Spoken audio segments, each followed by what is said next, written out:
Ribuan buruh dari berbagai organisasi serikat pekerja berkumpul di Patung Kuda, Jalan Medan Merdeka Barat, Jakarta Pusat untuk melakukan aksi unjuk rasa.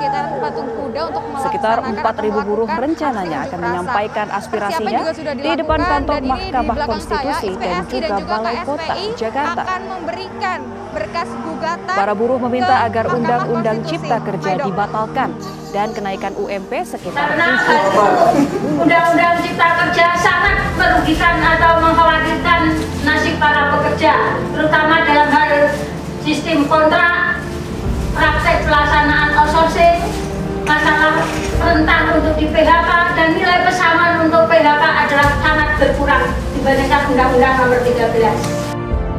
Terus ini bagaimana nasib pekerja? Bagaimana nasib pekerja?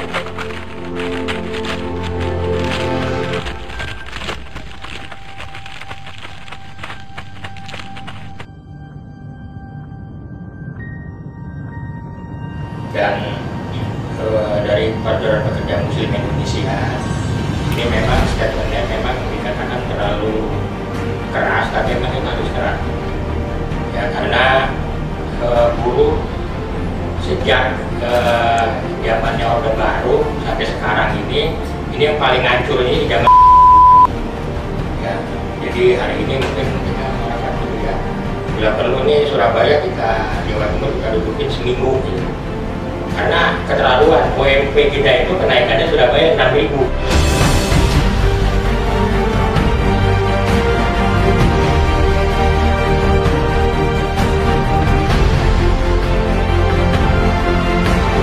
Ada satu hal mungkin bahwa penentuan UMK ini diharapkan memang upah itu ditentukan dengan saya menyebutkan istilah upah yang berkeadilan.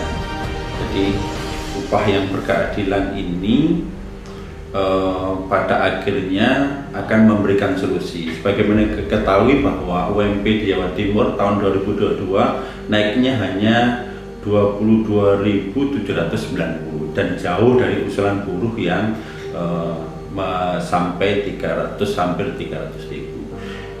Ini indikasinya bahwa kemampuan dan juga penentuan dari UMP ini kan banyak hal, banyak item yang harus diperhatikan. Kalau upah berkeadilan ini akan memberikan solusi bagi kita bahwa perusahaan yang mampu untuk menerapkan UMP secara maksimal, ya, UMP secara maksimal, maka kita dorong untuk dilakukan.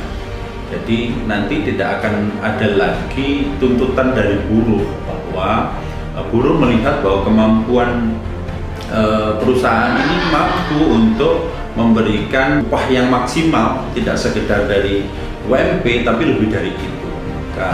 Nah, dari kacamata buruh otomatis mereka merasa tidak adil, digaji dengan sangat murah, sementara perusahaan mampu untuk membayar lebih. Sebaliknya, saya pikir kalau upah berkeadilan ini diterapkan, perusahaan-perusahaan yang tidak mampu mereka menggaji dengan maksimal, buruh juga tidak akan menuntut lebih kepada perusahaannya. Katakanlah omsetnya cuma 1 bulan 10 juta atau untungnya cuma 5 juta dan sebagainya, mereka tidak akan menuntut gaji sampai UMK dan sebagainya. Sepertinya kita sudah memerlukan perda tentang pesangon, perda pensiun dan sebagainya.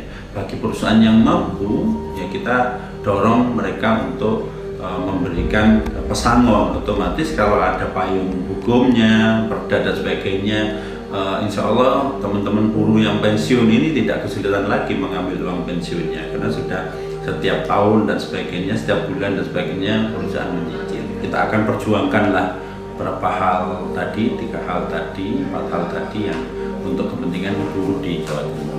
Terima kasih.